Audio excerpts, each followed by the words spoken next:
Tom spoke in a be my guest tone that Tess hadn't quite expected. It was mildly irritating. "How kind of you to give me permission, Thomas," she said. 28. But when she was in her office with her computer booted up, she only stared at the Apple welcome screen for the first 5 minutes, wondering if she was really thinking of finding the giant and using her gun, or if that was just the sort of fantasy to which liars for profit such as herself were prone.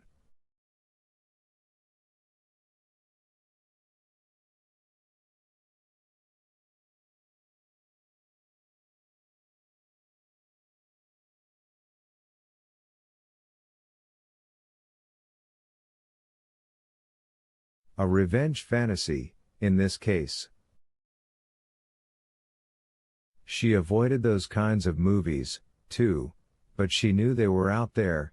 You couldn't avoid the vibe of your culture unless you were a total recluse, and Tess wasn't.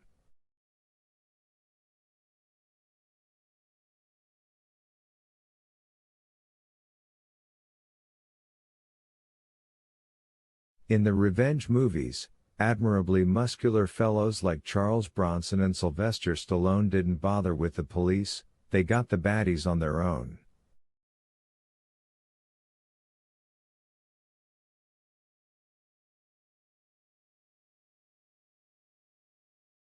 Frontier justice. Do you feel lucky, punk? She believed that even Jodie Foster, one of Yale's more famous graduates, had made a movie of this type.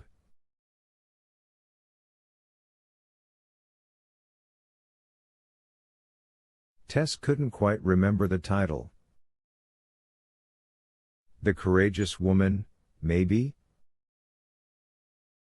It was something like that, anyway. Her computer flipped to the word of the day screensaver.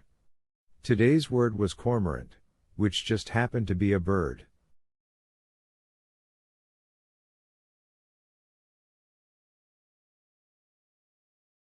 When you send your goodies by cormorant trucking, you'll think you're flying, Tess said in her deep pretending to be Tom voice.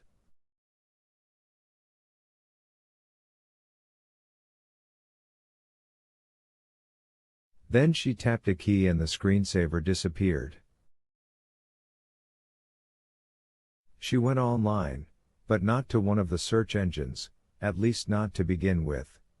First she went to YouTube and typed in Richard Widmark, with no idea at all why she was doing it.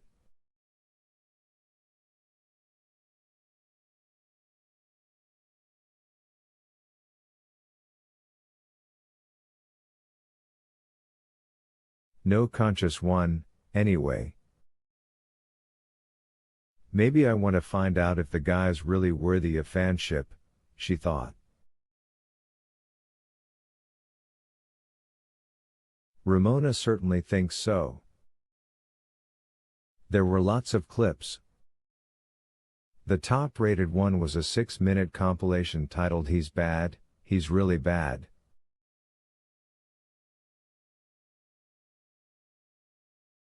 Several 100,000 people had viewed it. There were scenes from 3 movies, but the one that transfixed her was the first.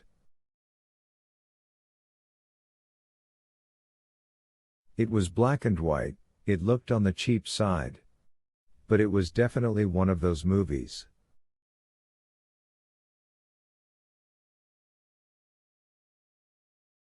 Even the title told you so, Kiss of Death. Tess watched the entire video, then returned to the Kiss of Death segment twice.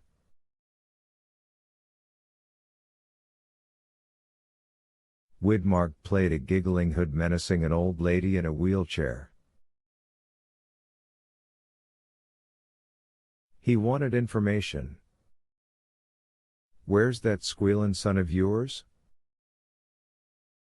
And when the old lady wouldn't tell him. You know what I do to squealers? I let 'em have it in the belly, so they can roll around for a long time, thinking it over.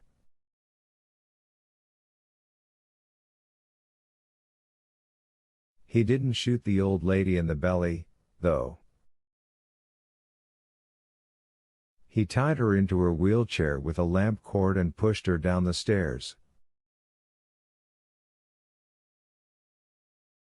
Tess exited YouTube, binged Richard Widmark, and found what she expected, given the power of that brief clip.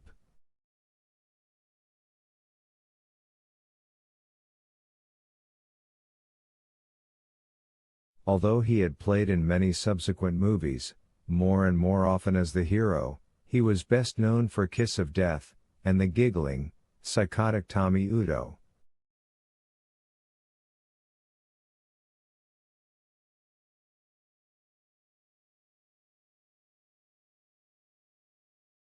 Big deal, Tess said. Sometimes a cigar is just a cigar. Meaning what? Fritzy asked from the windowsill where he was sunning himself.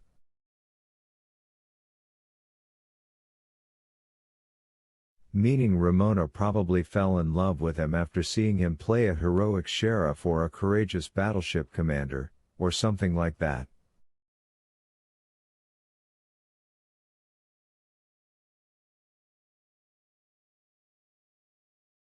She must have, Fritzy agreed, because if you're right about her sexual orientation, she probably doesn't idolize men who murder old ladies in wheelchairs.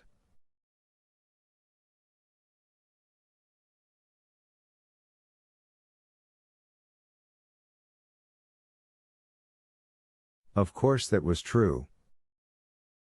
Good thinking, Fritzy. The cat regarded Tess with a skeptical eye and said, "But maybe you're not right about that."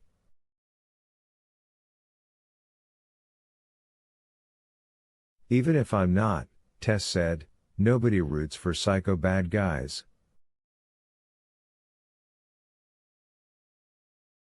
She recognized this for the stupidity it was as soon as it was out of her mouth.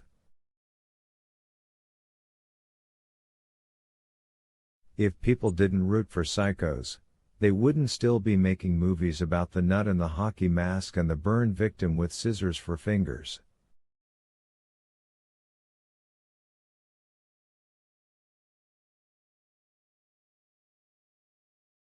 But Fritzy did her the courtesy of not laughing. You better not, Tess said. If you're tempted, remember who fills your food dish. She Googled Ramona Norville, got 44,000 hits, added Chicopee, and got a more manageable 1,200, although even most of those, she knew, would be coincidental dreck.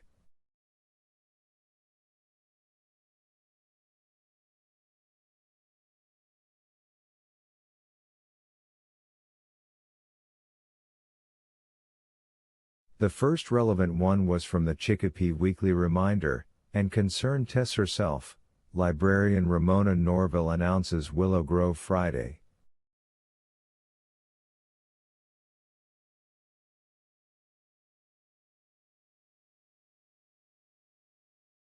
There I am, the starring attraction, Tess murmured. Hooray for Tessa Jean. Now let's see my supporting actress. But when she pulled up the clipping, the only photo Tess saw was her own. It was the bare shoulders publicity shot her part-time assistant routinely sent out.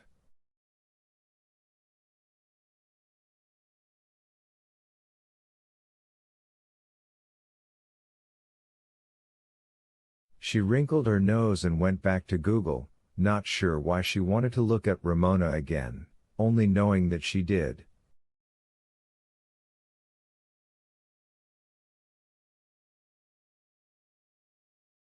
When she finally found a photo of the librarian, she saw what her subconscious might already have suspected, at least judging by Tom's comments on the ride back to her house.